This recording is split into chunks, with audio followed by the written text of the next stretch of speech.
So I thought we would talk about side cutters, and these are three different types of cutting devices. These two here are what you would typically call side cutters, and this one here is called a flat cutter because it's got a flat face on it, okay?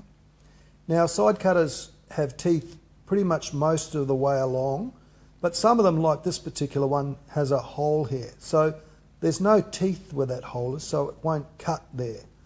I think it's mainly to hold wire and so forth, but if you're wanting to cut, you have to go a little bit out from the centre where the teeth are, and then you cut there.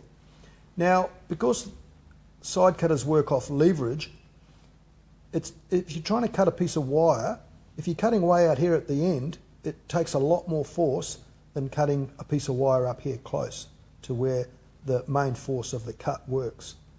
Now, with this particular side cutter, this one has a leverage system, so you get more strength when you use your hands to cut them or pull the force in.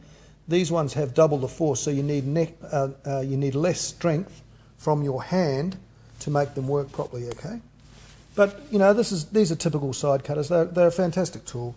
Now, if you do get them wet, you can clean them with CRC and give them a wipe down. If they ever get a bit stiff in the join, you can actually spray the CRC or light engine oil in there and just move the handles backwards and forwards to free up and give them a nice lubrication so they work better again.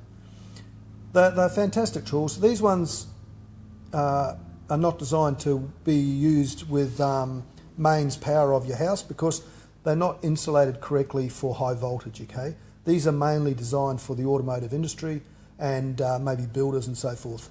Builders use these ones a lot.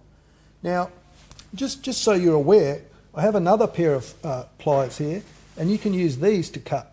So see this join here? That can be used to cut as well. So it'll cut quite easily, but they're just a different form of pliers, okay? And then you also have this typical plier, which has got a cutting device too, and you can, you know, join it, cut it there.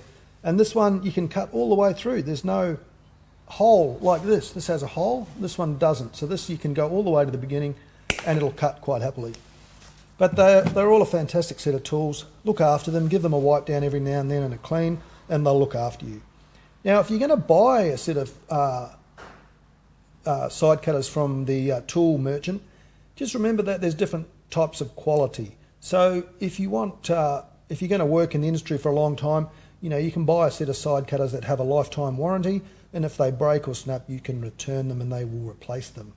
But if you buy cheap and nasty, sometimes they snap because they're made out of cheap metal or they go blunt easy. But if you're not using them much, it doesn't really matter, I suppose.